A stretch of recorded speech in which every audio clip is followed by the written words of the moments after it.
नमस्कार, public news देख रहे हैं आप। पश्चिम बंगाल की राजनीति से जुड़ा एक ऐसा मामला अब देश की सबसे बड़ी अदालत तक पहुंच चुका है, जिसने लोकतंत्र, कानून व्यवस्था और केंद्रीय एजेंसियों की स्वतंत्रता पर गंभीर सवाल खड़े कर दिए हैं।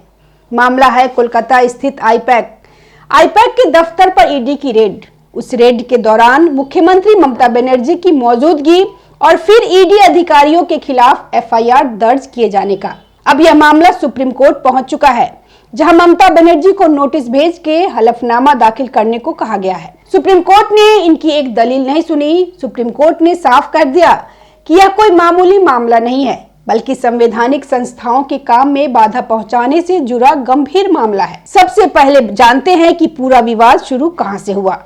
आईपैक यानी इंडियन पॉलिटिकल एक्शन कमेटी एक राजनीतिक रणनीति बनाने वाली निजी संस्था है, जो कई दलों के लिए चुनावी कैंपेन संभाल चुकी है। कोलकाता में इसके दफ्तर पर ईडी ने रेड की थी, क्योंकि एजेंसी का दावा था कि कोयला घोटाले से जुड़े मनी ट्रेल का एक हिस्सा चुनाव प्रचार में खर्च हुआ और इसके कुछ डिजिटल और दस्तावेजी सबूत आईपैक ऑफिस में मौजूद है। ईडी का कहना था कि उनके पास पर्याप्त इनपुट थे कि काले धन का इस्तेमाल टीएमसी नेताओं के प्रचार में हुआ, और इसी सिलसिले में आईपैक के डायरेक्टर प्रतीक जैन के दफ्तर और आवास पर छापेमारी की गई। ईडी का आरोप है कि जैसे ही रेड की सूचना बाहर फैली, पश्चिम बंगाल की मुख्यमंत्री ममता बनर्जी स्वयं भारी पुलिस बल के साथ आईपैक दफ्तर पहुंच गई।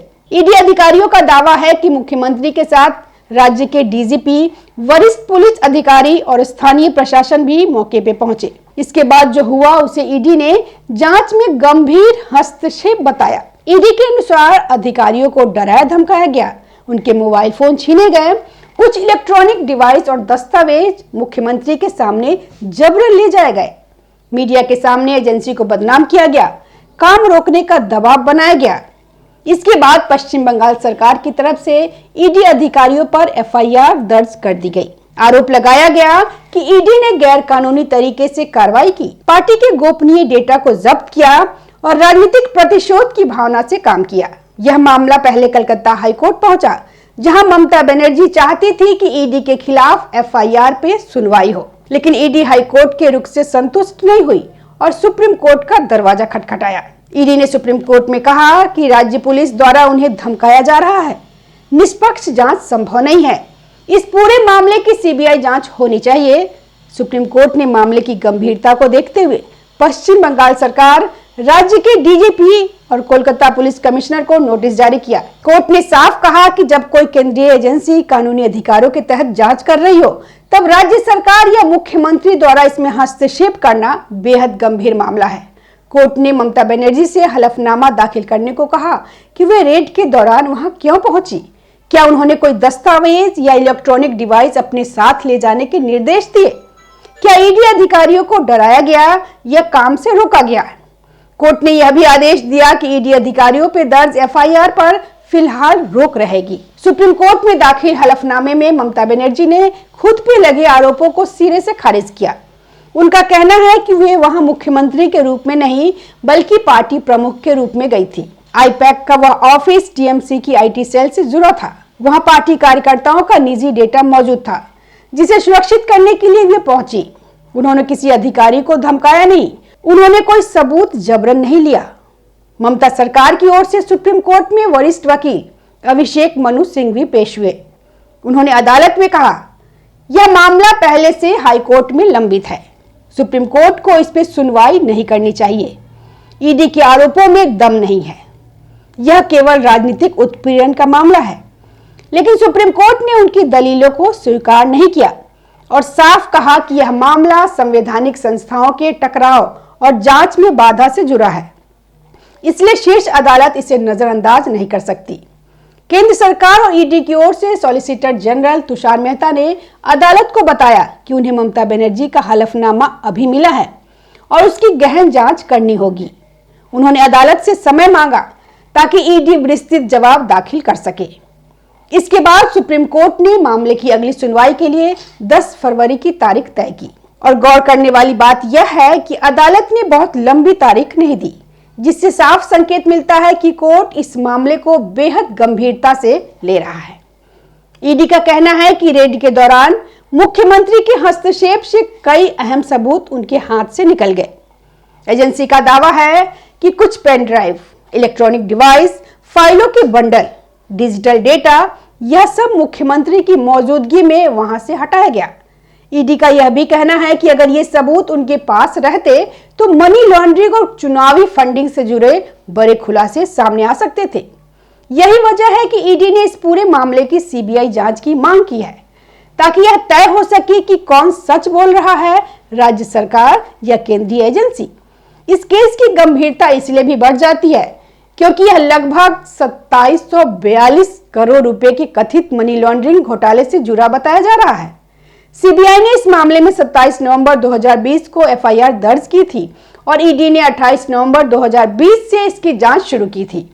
यानी यह कोई नया मामला नहीं है, बल्कि लगभग 5 साल से चल रही जांच अब एक निर्णायक मोड़ पर पहुंच चुकी है।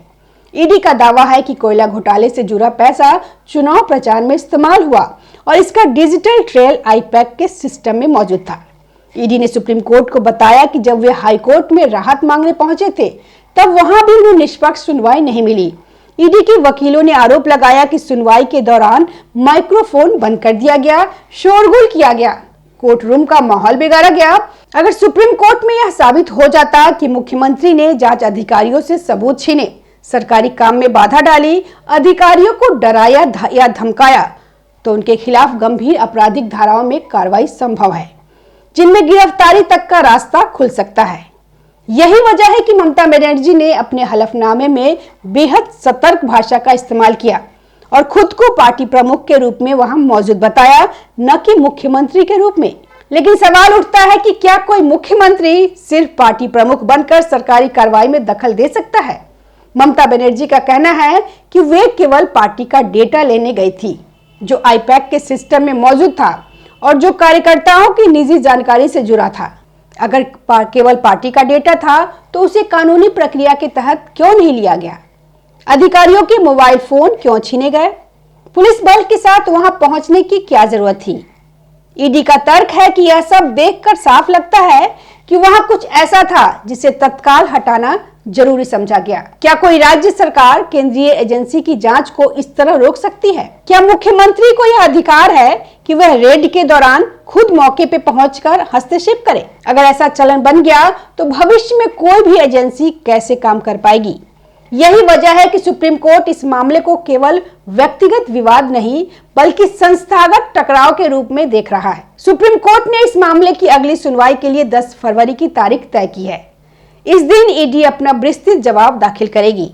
ममता बनर्जी के हलफनामे पे सवाल उठाए जाएंगे। सीबीआई जांच की मांग पर अदालत विचार कर सकती है। आगे की कानूनी कार्रवाई का रास्ता तय हो सकता है।